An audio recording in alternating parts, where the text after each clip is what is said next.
வணக்கம் நண்பர்களே, தமிழ் தீரம் சேனல் சார்பாக உங்கள் அனைவருக்கும் என்னுடைய வணக்கங்களும் நன்றிகளும். ஒரு சின்ன கேப்புக்கு அப்புறம் மறுபடியும் இந்த வீடியோவில் உங்களை சந்திப்பதில் மிக்க மகிழ்ச்சி. ஒரு வித்தியாசமான தலைப்புகளையும் வித்தியாசமான ஒரு துறைகளையும் பற்றி ஆராய்ச்சி செய்து அதை பற்றி பேசுவதில் தமிழ் தீரம் ஒரு முக்கிய பங்கு வகிக்கிறது. அதில் இன்று நாம் காணப்போகும் தலைப்பு ஒரு அரசியல் களம். அதில் தமிழக வெற்றி கழகத்தின் தலைவரும் நிறுவனருமான திரு விஜய் அவர்களை பற்றி. இது ஒரு சாதாரண மனித பார்வையில் அவரை எப்படி நம்ம பார்க்க போகிறோன்றது தான் இந்த அரசியல் வியூகமாக நம்ம இதை பார்க்குறோம். திரு விஜய் அவர்கள் 1992 நாளைய தீர்ப்பு என்ற படம் மூலமாக மக்களிடையே திரையில் தோன்றுகிறார். முதல் படம் நாளைய தீர்ப்பு. அந்த படத்திலே பார்த்தீங்கன்னா மிகவும் எனர்ஜெட்டிக்காக இருக்கக்கூடிய ஒரு கதாநாயகனாக உருவெடுத்து அதற்கப்புறம் செந்தூர பாண்டி ரசிகன் என்று சில படங்களில் நடித்து சென்று கொண்டிருக்கிறார். அப்போது தமிழகத்தில் மிகப்பெரிய ஊடகங்களும் பிரஸ் மீடியாக்களும் எல்லாமே பத்திரிகை துறைகளும் அவரை பற்றியான ஒரு நெகட்டிவ் தாட்ஸ், நெகட்டிவ் எண்ணங்களை தான் எழுதுகிறார்கள். திரு எஸ்.ஏ. சந்திரசேகரின் மகனாக தன்னுடைய முதல் பதிவை கொண்டு நாளைய தீர்ப்பு மூலயமாக சினிமா துறையில் வந்த திரு விஜய் அவர்களை பற்றி எதிர்மறையான கருத்துக்களை தான் மிகப்பெரிய ஊடகங்கள் கூறிக்கொண்டிருந்தது. இவர் எல்லாம் என்ன இந்த துறையில் சாதிக்கப் போகிறார், இவர் ஏன் நடிக்க வந்தார், இவரெல்லாம் யார் கூட்டது நடிக்கிறதுக்கு அப்படின்ற மாதிரி சில விஷயங்களை நெகட்டிவாக எழுதினார்கள். இருந்தாலும் சற்றும் மனம் தளராத திரு விஜய் அவர்கள் அவருடைய எண்ணம், நோக்கம், செயல் அதில் கூர்மையாக தன்னுடைய ஆழமான பதிவை நோக்கி சென்று கொண்டிருந்தார். குறிப்பாக 9-10வது படங்களையே தனக்கென்று ஒரு பெயரை சினிமா துறையில் உருவாக்கினார். அந்த படம் பூவே உனக்காக திரு விக்ரமன் அவர்கள் இயக்குனராக பணியாற்றி எடுத்த படம், நல்ல ஒரு ஹிட் அடித்த படம் அந்த படம். அப்படி சென்று கொண்டிருக்கும் விஷயத்தில் சில படங்கள் தோல்வி, சில படங்கள் வெற்றி என்று தனக்கென்ற ஒரு அச்சாணி மக்கள் மனதில் உருவாக்குகிறார். கிட்டத்தட்ட பார்த்தீங்கன்னா அவரை தன்னை இந்த சமுதாயத்துக்கு ஏற்ற மாதிரி மாற்றிக்கொண்டும் சென்றிருக்கிறார். திருமலை படத்தின் மூலியமாக ஒரு புது அவதாரம் சினிமா துறையில் எடுத்து ஒரு புதிய விஜயாக உருவெடுத்து சென்று கொண்டிருக்கிறார். கிட்டத்தட்ட 69 படங்களை நடித்திருக்கிறார். இது வரைக்கும் 2025 வரைக்கும் 69 படங்கள் இருக்கும் என்று நினைக்கிறேன். அது வரைக்கும் அவர் நடித்து மக்கள் மனதில் இடம்பெற்றிருக்கிறார். தலைவர், நிறுவனர் என்ற ஒரு சிறப்பான ஒரு தகுதியை அடைந்திருக்கும் திரு விஜய் அவர்களின் மக்கள் பணி நிறைய செய்திருக்கிறார். ஆனால் நிறைய பேர் என்ன சொல்கிறாங்க, தமிழக வெற்றி கழக தலைவர் அவர்கள் விஜய் அவர்கள் என்ன செய்து விட்டார், மக்கள் பணி என்ன செய்திருக்கிறார்கள் அப்படின்றதெல்லாம் சொல்லிக் கொண்டிருக்கிறார்கள். இவர்களை பற்றி நம்ம தெரிந்து கொண்ட விஷயங்களை பற்றி உங்ககிட்ட நான் ஷேர் பண்ணிக்கிறேன். இது ஒரு தனி மனித பார்வையில் தான் நான் சொல்கிறேனே தவிர இது தமிழக வெற்றி கழகத்துக்கு ஒரு ஆதரவாகவோ மற்றவர்களுக்கு ஒரு எதிர்ப்பாகவோ இந்த பதிவை நான் செய்யவில்லை. எந்த ஒரு ஊடகத்தை நாம் இன்று ஓப்பன் செய்தாலும் சோசியல் மீடியாவெல்லாம் நம்ம பார்த்தீங்கன்னா ஃபேஸ்புக்காக இருக்கட்டும், யூடியூப்பு, ரீல்ஸ், இந்த மாதிரி அப்படின்னா தமிழக வெற்றி கழகத்தை பற்றியும் அவருடைய தலைவரை பற்றியும் அந்த ட்ரோல்ஸ் நிறைய இருக்கிறது. நாம் ஒரு தனி மனித பார்வையில் விஜயை எப்படி பார்க்கிறோம் அப்படின்றது தான் இந்த வியூகம். இவர் படங்கள் ஆரம்பிக்கப்பட்டது 92 ஆரம்பிக்கப்பட்டிருந்தாலும் 2009 மக்கள் பணியில் அடியெடுத்து வைக்கிறார். கிட்டத்தட்ட பார்த்தீங்கன்னா அதில் ஒரு 8, இதில் ஒரு கிட்டத்தட்ட ஒரு 8, ஒரு 16 வருஷம், 17வது வருஷம் பார்த்தீங்கன்னா 2009 பார்த்தீங்கன்னா விஜய் மக்கள் இயக்கம் என்று ஆரம்பிக்கிறார். விஜய் மக்கள் இயக்கம் என்ற பெயரில் தன்னால் முடிந்த சேவைகளை அவர் தொடங்குகிறார். அதுவரை ரசிகர் மன்றங்களாக, அவருடைய நற்பணி மன்றங்களாக இருந்தவைகள் எல்லாம் விஜய் மக்கள் இயக்கமாக மாறுகிறது. அதுக்கப்புறம் பார்த்தீங்கன்னா அவங்களால முடிஞ்ச சேரிட்டி ஒர்க்ஸ் எல்லாமே பண்ணிக்கிட்டு இருக்காங்க. 9 ஆரம்பித்து சின்ன சின்ன சேரிட்டு பண்ணுறது. அதுக்கப்புறம் பார்த்தீங்கன்னா 9 நினைக்கிறேன், ஐ திங்க்ஸ் பார்த்தீங்கன்னா நாகப்பட்டினத்தில் ஃபிஷர்மேன் ஷூட் அவுட் நடக்குது. அதுக்கான ஒரு பெரிய போராட்டம் எதிர்த்து பண்ணுறாங்க. அதுக்கப்புறம் சின்ன சின்ன விஷயங்களுக்கு மக்கள் பணிகள் பண்ணி 2012 என்று நினைக்கிறேன், 12 மாணவர்கள் பக்கம் அவருடைய பார்வை திரும்புகிறது. இந்த எஸ்எஸ்எல்சி அண்டு ஹெச்எஸ்சி, அதாவது பார்த்தீங்கன்னா 10ஆம் வகுப்பு 12ஆம் வகுப்பில் மாநில லெவல்லையும் மாவட்ட லெவல்லையும், அதாவது முதல் மதிப்பெண்களை முதல் 3 இடங்கள், முதல் 5 இடங்கள் என்று தேர்வுபடுத்தி அதற்கான மாணவ மாணவிகளுக்கான கல்வி உதவித்தொகை மற்றும் அவர்களுக்கான ஒரு விருது வழங்கும் விழாக்களை ஆரம்பித்து அவருக்கு என்னென்ன சேரிட்டி அவங்களால பண்ண முடியுமோ ஆரம்பிக்கிறாங்க. ஸோ 2012 இவங்க ஸ்டார்ட் பண்ணிட்டாங்க அப்படின்னும் போது ஸ்டில் அதை வந்து ஃபாலோ பண்ணிக்கிட்டு இருக்காங்க. ஸோ விஜய் எதையுமே செய்ய பண்ணலைன்ற விஷயங்களை நம்ம சொல்ல முடியாது. அவர்களுடைய மக்கள் பணி என்பது அவர் ஒரு ஸ்டெபிலிட்டி ஆன உடனேவே அந்த ஃபீல்டை ஆரம்பிச்சிட்டார்.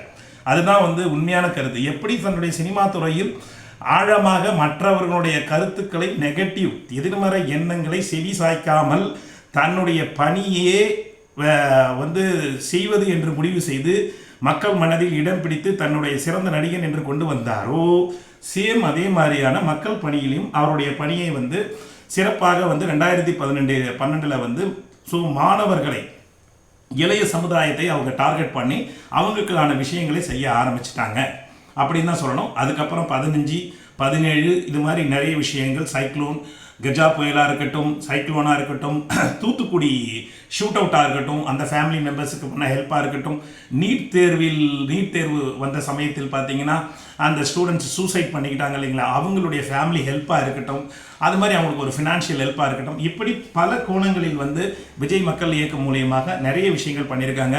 குறிப்பாக கொரோனா பேண்டமிக் டைமில் நியர் 1.3 1.4 crores நியர் வந்து பார்த்தீங்கன்னா மக்களுக்காக செலவு பண்ணியிருக்கார்கள். நம்மளுடைய தமிழக மக்கள் மட்டுமன்றி கேரளா, கர்நாடகா என்று தன்னால் முடிந்த ஒரு பாண்டிச்சேரி முடிந்த விஷயங்களை அவரும் அவருடைய ரசிகர்களும் விஜயினுடைய பெயரில் செய்திருக்கிறார்கள் என்பதில் சிறிதளவும் வந்து மாற்று கருத்து இல்லை. இது ஒரு தனி மனித கருத்தாக தான் நான் உங்களோட வந்து ஷேர் பண்ணிக்க விரும்புகிறேன். ஒரு மனிதனுடைய வந்து நெகட்டிவ் விஷயங்களையே வந்து இன்னைக்கு வந்து பிரபலப்படுத்திட்டு இருக்கும்போது அவருக்கான பாசிட்டிவான ஒரு பக்கங்களும் இருக்கிறதுன்னு தான் என்னுடைய கருத்தை நான் வந்து இந்த இடத்துல பதிவு பண்ணுறேன். 2024 தமிழக வெற்றி கழகமாக தொடங்கப்படுகிறது. 2024 தமிழக வெற்றி கழகம் தொடங்கப்படுகிறது. ஸோ நேற்று எனக்கு தெரிஞ்சு 3வது ஆண்டு சிறப்பான ஆண்டு விழா வந்து அவங்க கொண்டாடி இருக்கிறாங்க. இந்த வெற்றி கழகத்தினுடைய அதுக்கப்புறம் எல்லாரும் பேசக்கூடிய அவருடைய வந்து மோட்டோ, ஸோ தமிழக வெற்றி கழகத்தின் மோட்டோ என்ன? பிறப்புக்கும் எல்லா உயிருக்கும், பிறப்பால் அனைத்து உயிர்களும் சமம், ஜாதி மதமின்மை இன்றி சமம் என்பதுதான் கருத்து.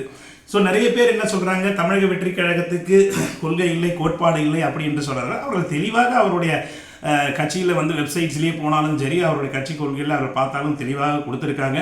சமூக நீதி, சமத்துவம், மதச்சார்பின்மை, இதுதான் மேஜராக அவங்க கொடுக்குறாங்க. இதை தவிர பார்த்தீங்கன்னா டெக்னாலஜி டெவலப்மெண்ட் பண்ணி இளைஞர்களுக்கான ஒரு நல்ல வேலை வாய்ப்பை வழங்குவது, வேளாண்மையை பெருக்குவது, மக்களிடையே ஒரு நல்ல புதிய தொழில்நுட்பத்தை கொண்டு செல்வது என்று பலதரப்பட்ட விஷயங்களை அவர்கள் வைத்திருக்கிறார்கள். ஸோ குறிப்பாக அவர்களை நோக்கமில்லாத கட்சி என்று கூறுவது மிகப்பெரிய தவறு. ஸோ இதை வந்து சோஷியல் மீடியாவில் எல்லாருமே அவங்களுக்கு நோக்கம் இல்லை அப்படி இப்படின்லாம் சொல்லிகிட்டு இருக்காங்க. பட் அவங்களுக்கும் வந்து சிறப்பான நோக்கங்கள், சிறப்பான வந்து ஒரு வழிகாட்டிகளை வைத்து கொண்டு தான் அவர்கள் கட்சியை தொடங்கி அதன்படி சென்று கொண்டிருக்கிறார்கள் என்பதில் சிறிதளவும் மையமில்லை. இன்னொன்று என்றால் என்ன, அவருடைய கட்சி தொண்டர்கள் அவருடைய போக்கு இதெல்லாம் வந்து சரியில்லைன்றதை நிறைய கமெண்ட்ஸ் அடிக்கிறாங்க. ஸோ விஜய் அவர்களை வந்து ரசிகர்களாக பாற்றவர்கள் தான் இன்னைக்கு வந்து அவருடைய தொண்டர்கள் தான், அவர்கள் தான் இன்னைக்கு தொண்டர்களாக மாறி இருக்கிறாங்க. ஸோ அந்த வந்து ஒரு தலைவர் என்ற வந்து என்ன இருக்கும், ஒரு அன்பு, அரவணைப்பு, ஆக்ரோஷம் வந்து இருக்க தான் செய்யும். இது படிப்படியாக கட்டுப்படுத்தப்பட்டு அவர்களும் ஒரு ஸ்ட்ரீம் லைன் ஆயிடுவாங்க. அதில் எந்த விதமான மாற்று கருத்தும் கிடையாது. திரு விஜய் அவர்கள் எந்த அரசியல் பின்புலமும் இல்லாமல் வந்திருக்கிறார். இதை தான் நம்ம உற்று நோக்கணும். திரு விஜய் அவர்கள் அரசியல் பின்புலம் எதுவும் கிடையாது, காவல்துறை பின்புலம் எதுவும் கிடையாது, வேற ஏதாவது அரசியல் வழிகாட்டிகள் என்பது எதுவும் கிடையாது. சுத்தமாக தன்னுடைய தொண்டர்களையும் மக்களையும் அதை நம்பி மட்டும்தான் அவர் வந்திருக்கிறார்ன்றதான் நம்ம இந்த இடத்துல பார்க்கக்கூடிய ஒரு விஷயமாக இங்கே பார்க்குறோம். அப்படிப்பட்ட தொண்டர்கள் வந்து கண்டிப்பாக அவர் சீரமைத்து விடுவார். அவருக்கான ஒரு ஸ்ட்ரக்சர்ன்றதை கரெக்டாக அவர் ஃபாலோ பண்ணுவார். ஸோ கொஞ்சம் வந்து அதுக்கான டைம் இருக்குது. அவங்களுக்கான ஒரு கைட் ரூல்ன்றது எதுவும் பெருசாக வரல, பெரிய ஆட்கள் இல்லாததால் இப்போ ஆரம்பிக்கப்பட்டாலும் சில ஆக்ரோஷங்கள், ஆரவாரங்கள் இருந்தாலும் கண்டிப்பாக சீர்தூக்கி சீரமைத்து அருமையான கட்சியாக கொண்டு செல்வார்கள் என்பதில் எந்த ஐயமும் இல்லை. அதாவது பார்த்தீங்கன்னா ஒரு கட்சி ஆரம்பிக்கப்பட்டு ஒரு சில மாதங்களையே கிட்டத்தட்ட பார்த்தீங்கன்னா 2025 மாலை மலர் கொடுக்குறாங்க. ஐ திங்க் ஸோ 14/6/2025 என்று நினைக்கிறேன். மாலை மலரில் கொடுக்குறாங்க. 1.5 கோடி, கிட்டத்தட்ட 1.5 கோடி மெம்பர்ஸை வந்து அவங்க கட்சி சேர்த்துட்டாங்க. 24 ஆரம்பிக்கப்பட்டு 25 கரெக்டாக ஒரு வருஷத்துலேயே இவ்வளோ மெம்பர்ஸ் சேர்க்கறதுல ஒரு மிகப்பெரிய ஒரு அச்சீவ்மெண்ட்ன்றது தான் நம்ம பார்க்கணும். சும்மா ஏனதானம் கட்சியெலாம் நம்ம சொல்லிடவே முடியாது. மற்றவர்கள் வந்து சொல்லிக்கலாம், ஆனால் வந்து அப்படிலாம் கிடையாது. ஸோ இதில் விருப்பப்பட்டு அவர்கள் சேர்ந்தவர்கள் தான் அதிகம். இவர்களுடைய கால்குலேஷன் நல்லா பார்க்கலாம். 2012 இது வரைக்கும் பண்ணியிருக்காங்கன்னா, அந்த 12 இவர்களால் பெனிஃபிட் ஆன மாணவர்கள் இன்றைக்கு வயது நியர் 29 to 30 வயது இருக்கும். அப்போ பாருங்க, அப்போ கிட்டத்தட்ட 30 வயசு ஓட்டர்ஸுக்கு கீழே இருக்கிறவங்க எல்லாமே நிறைய பேர் திரு விஜய் அவர்களை ஆதரிப்பதற்கான விஷயங்கள் நிறைய உண்டு இந்த அரசியலில். நன்றாக நீங்கள் பார்க்க வேண்டும். எதிர்கட்சிகள் வந்து இன்னைக்கு வந்து இவ்வளோ விஷயத்தை பார்த்து கொஞ்சம் பயப்படுறாங்க அப்படின்னா, அந்த பயம்தான் வந்து அந்த ஒரு எதிர்ப்பாக கிளம்புது. என்ன பண்ணிட்டாரு, எது பண்ணிட்டாரு, இவர் பண்ணுறது தப்பு, இவர் ஓடிட்டார் நிற்கிறாரு அப்படின்றதெல்லாம் வந்து சொன்னாலுமே வந்து இன்னும் மக்கள் ஆதரவு இருக்கிறது. விஜய் அவர்கள் சாலையில் வந்து ஃபர்ஸ்ட் மாநாடு நடத்துறாரு, சக்ஸஸ்ஃபுல்லாக நடத்துறாரு. அதுக்கப்புறம் அரசியல் கூட்டம் நடக்குது. கரூரில் எதிர்பார்க்க முடியாத ஒரு அசம்பாவிதம் நடக்கிறது. இதற்கு வந்து ஆன ஒரு கேஸ் எல்லாமே சிபிஐ மூலிமா போய்கிட்டு இருக்கு.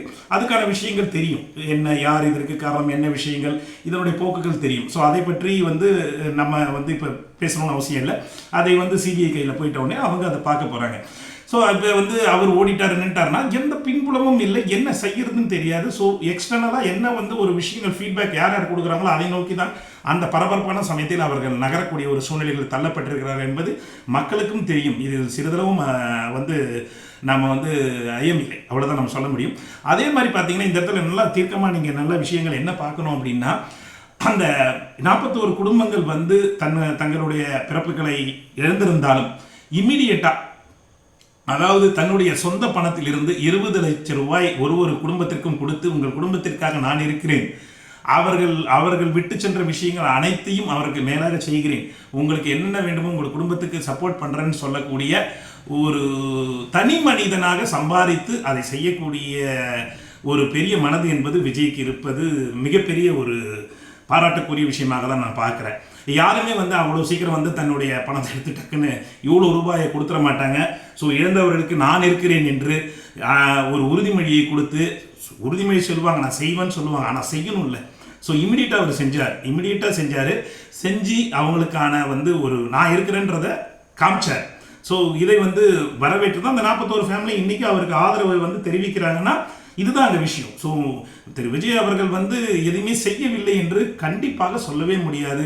அவருடைய குறிக்கோள் நோக்கம் இல்லை என்று சொல்ல முடியாது. சிறப்பான கருத்துக்கள், சீர்திருத்தமான விஷயங்களை அவர்கள் நோக்கி பயணம் கொண்டுதான் இருக்கிறாங்க. ஆனால் இதில் ஒரு விஷயம் பார்க்கணும்னா, திரு விஜய் அவர்கள் எப்பயுமே மற்றவர்களுக்கு செவி சாய்க்க மாட்டார். அவர் நிறைய விஷயத்திலையும் ஆடியோ லான்ச்லையும் மற்ற பேட்டிகளையும் பேசும்போது சொல்லுவார், தன்னை பற்றி போற்றுவார்கள் போற்றட்டும், தூற்றுவார்கள் தூற்றட்டும், என் பணி நான் என் வேலையை பார்க்கறது தான். எனக்கு நெகட்டிவிட்டியும் எனக்கு எதிர்ப்பாளர்களும் இருந்தால்தான் நான் வளருவேன்.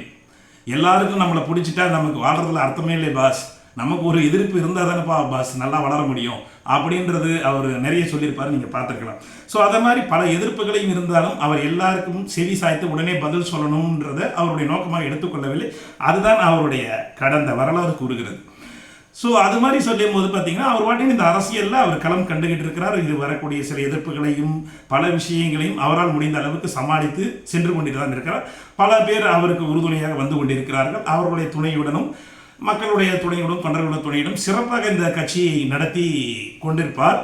நல்ல ஒரு காம்படிட்டராக உருவெடுத்திருக்கிறார். அதுதான் சொல்லணும். எதிர்கட்சிகளுக்கு பெரிய காம்படிட்டராக அவர் உருவெடுத்திருக்கிறார் என்றதில் சிறிதளவும் ஐயமில்லை.